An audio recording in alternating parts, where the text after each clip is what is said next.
teman-teman, kembali lagi di channel saya.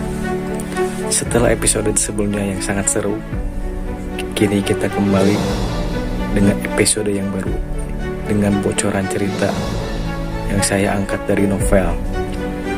Dan jangan lupa subscribe dulu bagi kalian yang suka. Dan sekarang saya mau menceritakan bocorannya kembali. Dan jangan lupa untuk subscribe, klik loncengnya, dan juga lupa like. Selamat menikmati. Gasku. Keempat penguji masih dalam keadaan kaget, sementara di sisi pasukan pemburu iblis kelas umum 21, Chai-Er perlahan mendekati tengah lapangan. Pemeriksa pembunuh itu langsung menyipitkan matanya, menjadi seorang pembunuh veteran. Dia tahu dari jejak Chai-Er bahwa orang ini tidak lemah sama sekali, dan lebih jauh lagi, formulir tersebut menyatakan bahwa orang tersebut adalah wakil kapten mereka. Mata pemeriksa itu dipenuhi dengan kilatan tajam, saat dia menuju ke lapangan dengan langkah yang cermat. Tangan Chai-Er bersinar, dan tongkat hijau yang dia gunakan sebelumnya muncul di tangannya. Sebelum dia menunjukkan kepada pemeriksa pembunuh itu, "Saya siap." Penguji itu merasa marah. Apakah aku tidak terlalu dipandang rendah, sampai-sampai dia ingin menanganiku menggunakan tongkat hijau ini? Menahan amarahnya dengan susah payah, penguji itu menghilang dalam sekejap. Ini adalah kemampuan asasin terhebat dari langkah ke-6, Invisibility. Meskipun seorang asasin hanya bisa menghapus kehadirannya sepenuhnya setelah mencapai langkah ke-8, kemampuan sederhana untuk menghilang dengan cara ini akan memberinya peningkatan kekuatan yang besar. Menghadapi asasin yang menghilang, Chai-Er berdiri tak bergerak, sama seperti batu. Tiba-tiba, sebuah bayangan melintas di udara, dan dua kilatan hitam terjalin seperti naga, mengarah ke kepala Chai-Er dari atas. Tepat pada saat ini, Chai-Er mulai bergerak.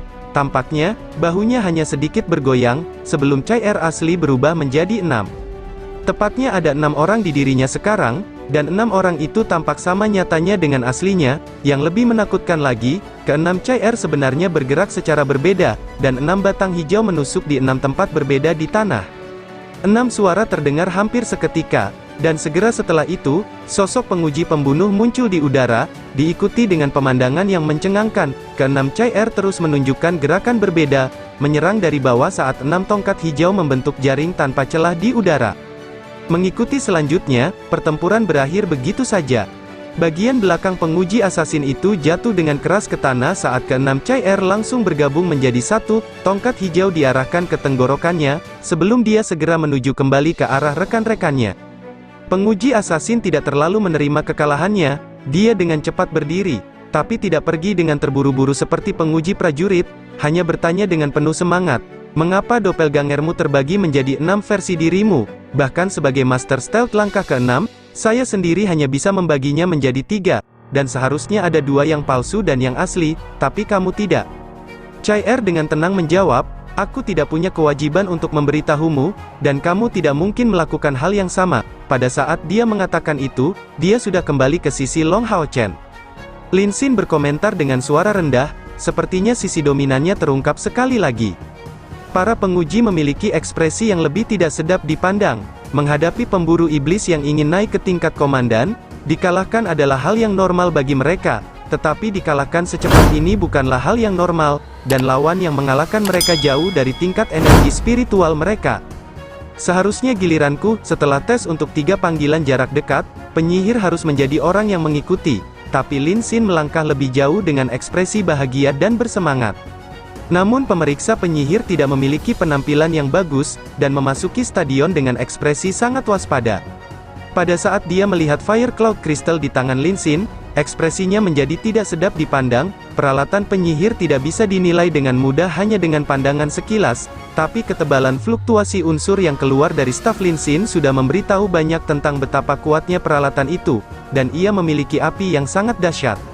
Segera setelah Lin Xin mengatakan dia siap, pemeriksa penyihir ini dengan cepat menggunakan mantra pertahanan satu demi satu. Karena berasal dari elemen angin, dia menutupi dirinya dengan penghalang hijau dan mengandalkan sayap spiritualnya untuk terbang di langit. Di udara, penyihir angin adalah yang paling gesit. Sejujurnya, mengingat betapa cepatnya 2 tes terakhir selesai, hal itu benar-benar membuatnya ketakutan. Alasan utamanya adalah kejutan dari tungku spiritual gerbang tata ruang milik Wang Yuan. dan kekuatan luar biasa dari doppelganger Chai-Er. Meskipun hasil akhir dari penggabungan tiga tungku spiritual hanyalah peningkatan dari tungku spiritual samsara, ini bagaimanapun juga merupakan perpaduan antara tiga tungku spiritual, dengan tambahan keunggulan alaminya yang besar dalam bakatnya, dia berhasil menciptakan 6 klon, masing-masing memiliki kemampuan ofensifnya sendiri. Beginilah cara mereka berdua dianiaya sedemikian rupa. Tapi jika mereka fokus pada pertahanan, setidaknya mereka akan melakukan perlawanan.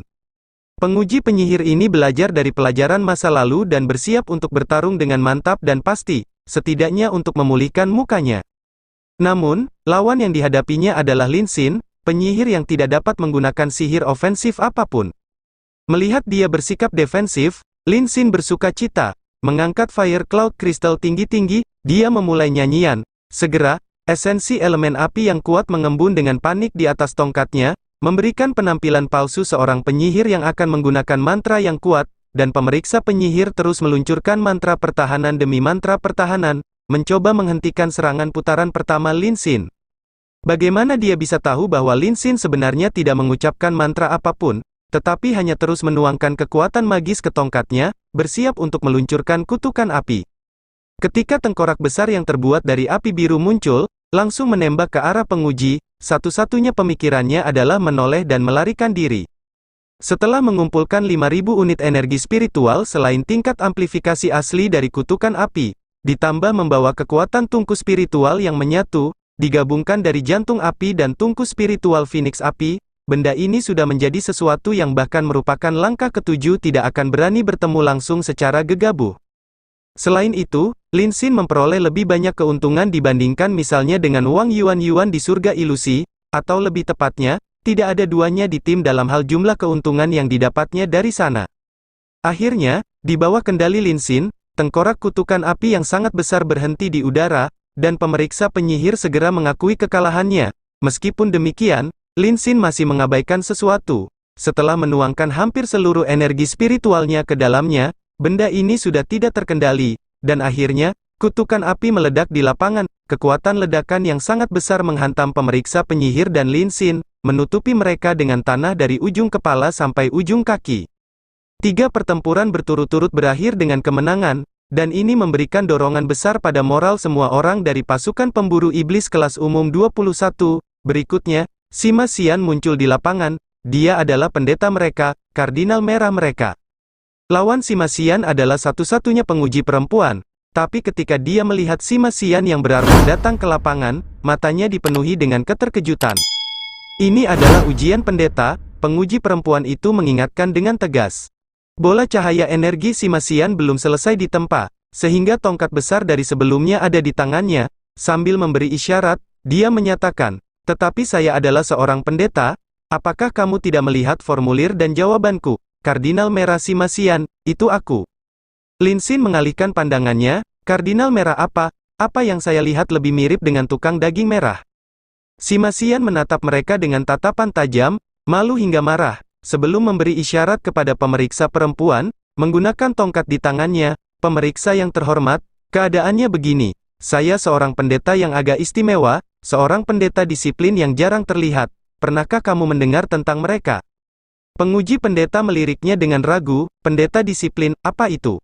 Sima Xian menjawab dengan sungguh-sungguh, "Itu adalah individu yang bertanggung jawab atas kendali, bertanggung jawab untuk menghormati peraturan di kuil imam. Terus terang, itu adalah pendeta yang mahir bertarung. Ayo lakukan dengan cara ini. Pertarungan normal 1 lawan 1 di antara kita berdua sepertinya tidak adil. Jadi bagaimana kalau melakukan itu? Aku akan melancarkan serangan dari udara terhadapmu, dan jika kamu yakin bisa memblokirku, kita akan melanjutkan. Tetapi jika Anda merasa tidak bisa, anggap saja ujiannya sudah lulus."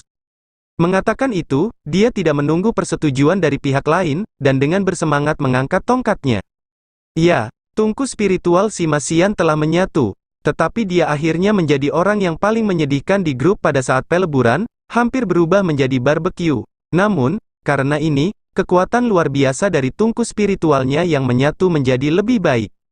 Saat itu, setelah dia mengangkat tongkat di tangannya, cahaya yang kuat langsung menyala, dan petir ungu yang kuat mengelilingi tongkatnya. Di dada Sima Xian, sinar ungu pekat menyala, memperkuat warna armornya. Stafnya dipindahkan ke samping, dan segera setelah itu, sebuah baut emas terlempar.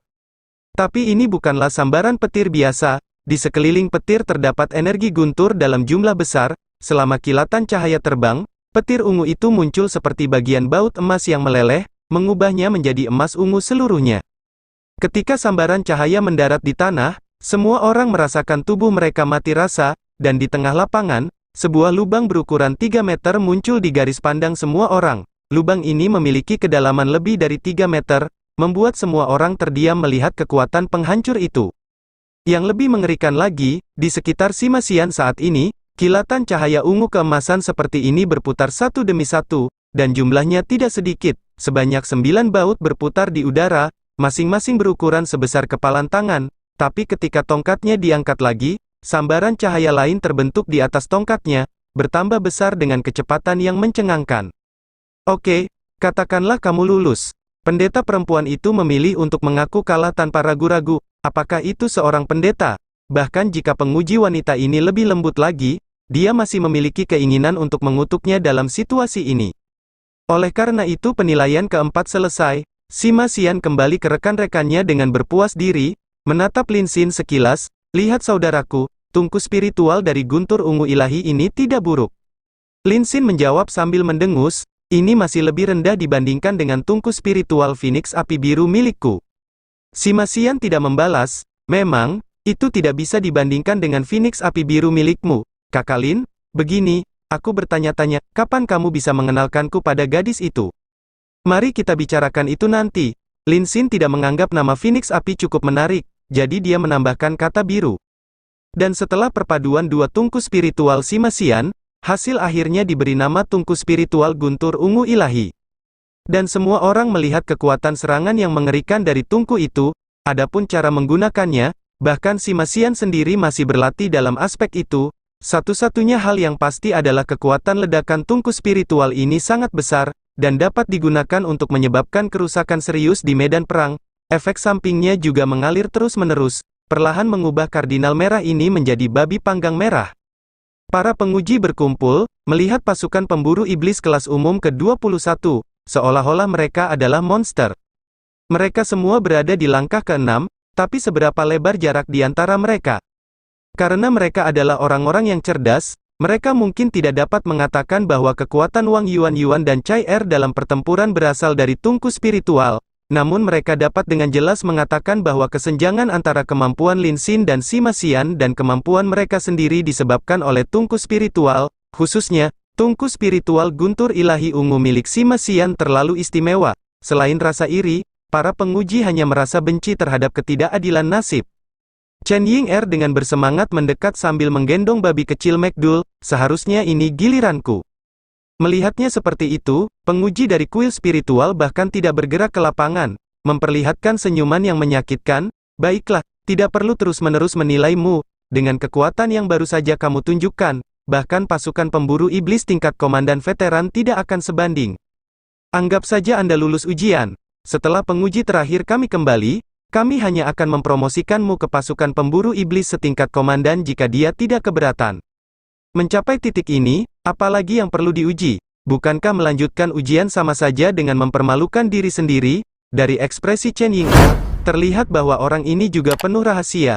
Seluruh tim mereka sudah lebih dari cukup kuat untuk memenuhi syarat menjadi komandan.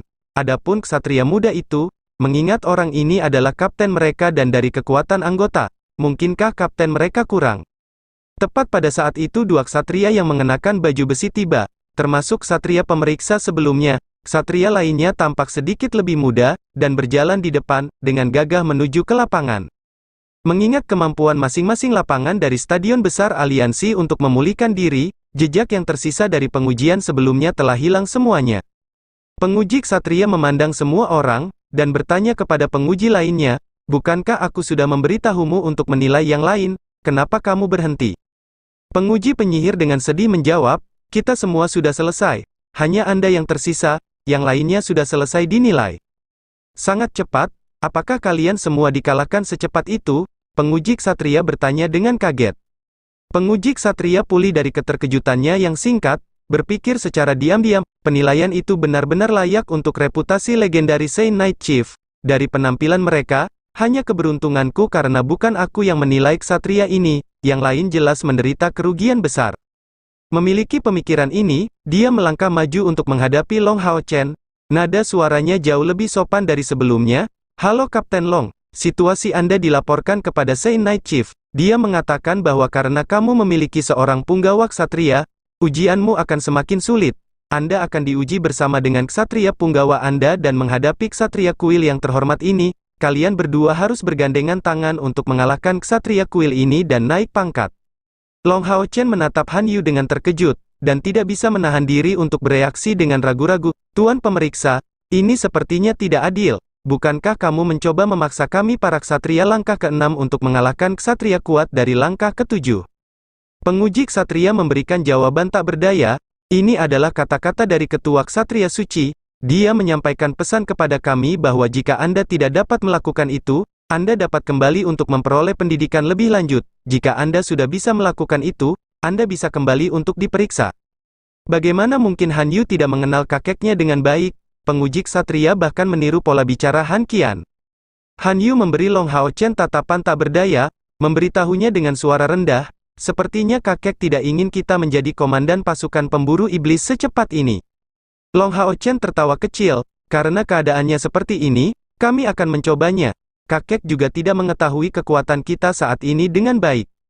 Halo ksatria kuil senior yang terhormat, bolehkah saya bertanya apakah Anda seorang ksatria lapis baja Mithril Foundation?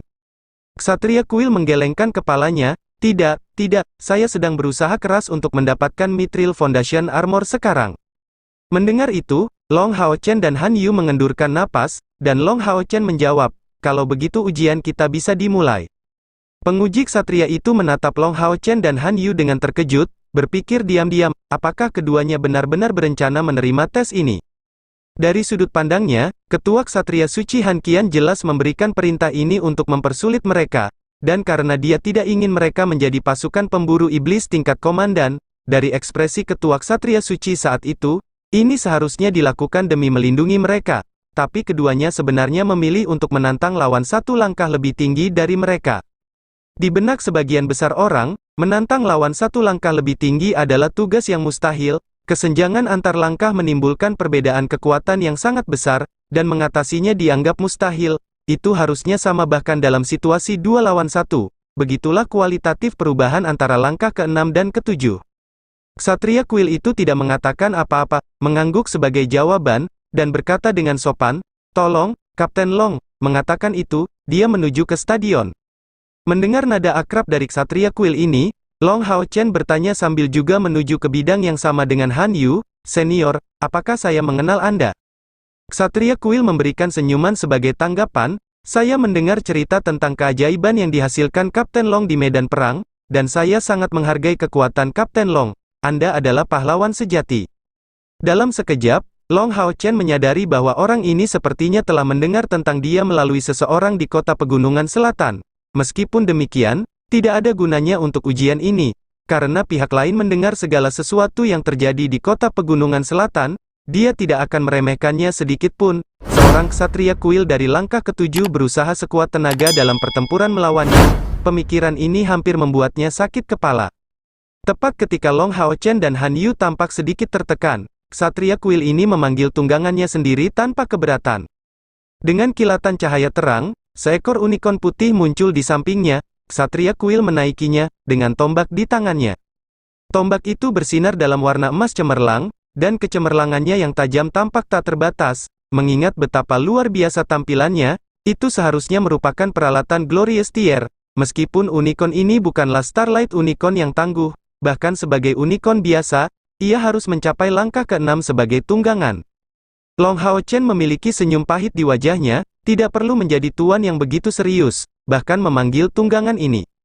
Ksatria kuil ini tersenyum, ini adalah tanda penghormatan yang pantas terhadap seorang pahlawan. Saya tidak memiliki kepastian untuk menang melawan kalian berdua, jadi tentu saja saya harus berusaha sekuat tenaga. Untuk membandingkan catatan dengan Kapten Long, saya akan merasa sangat tersanjung jika Anda berdua juga memanggil tunggangan Anda sendiri. Lalu kita bisa memulai penilaiannya. Meskipun dia memanggil tunggangannya terlebih dahulu, dia tidak berencana menyerang Long Hao Chen dan Han Yu secara tiba-tiba. Melarang ketidakberdayaan dan kepahitan dari wajahnya, Long Hao Chen mengungkapkan ekspresi serius. Di dahinya, kilatan ungu muncul, dan selanjutnya, sosok besar muncul di hadapannya, yang mengejutkan semua orang. Itu adalah Hao Yue, yang sudah mendapatkan kepala keempat. Begitu dia muncul di medan perang, tinggi badannya yang hampir 10 meter mengejutkan semua orang yang hadir, dan mata ksatria kuil tiba-tiba menyusut, merasakan tekanan kuatnya. Di sisi lain, mata iblis setinggi lebih dari 1 meter muncul di belakang Han Yu. Melalui evolusi yang berkelanjutan, ia telah tumbuh menjadi 4 tentakel, yang melayang di sekitarnya saat ia dengan dingin menatap ksatria kuil di dekatnya. Long Hao Chen mengetukkan kakinya ke tanah, melompat dengan lembut ke punggung Hao Yue, menempatkan tangan kanannya di dada sebelum memberi hormat ksatria. Dia menyatakan dengan nada serius, "Tolong beri saya saran senior." Keempat kepala Hao Yue terangkat pada saat yang sama, 4 pasang matanya yang berbeda warna menggambarkan niat bertarung yang kuat. Setelah kembali ke kuil imam, Long Hao Chen telah meninggalkan Hao Yue di Menara Keabadian untuk memulihkan diri, karena bagaimanapun, budidaya Hao Yue tidak terpengaruh dimanapun dia melakukannya. Dan terlebih lagi, setelah dia menumbuhkan kepala keempatnya, dia mulai menarik perhatian dengan sangat mudah, dan tidak dapat dibawa kembali ke kota suci. Jadi, setelah memanggil Hao Yue, Long Hao Chen dengan jelas merasakan bahwa niat bertarung Hao Yue sangat kuat karena telah terkekang di dunia hitam dan merah ini begitu lama. "Ini, apakah ini naga bumi?" berdiri jauh, penguji ksatria yang mengamati. Bukan karena dia belum pernah bertemu dengan naga bumi sebelumnya, tunggangannya sendiri juga salah satunya, tapi ukurannya bahkan tidak setengah dari Hao Yue yang tingginya 10 meter, berdiri di sana, dengan tinggi lebih dari 3 meter, Hao Yue membuat lawan Long Hao Chen terlihat sangat kecil, dan naga bumi apa itu? Jelas ada 4 kepala. Penguji lainnya awalnya merasa tertekan karena kekalahan mereka, tetapi melihat Hao Yue muncul, perasaan suram mereka tiba-tiba hilang. Mereka bahkan curiga bahwa mereka bukanlah tandingan binatang ajaib mengerikan ini sendirian. Tunggangan ini benar-benar layak untuk pasukan pemburu iblis, terutama mengingat betapa kuatnya orang-orang ini.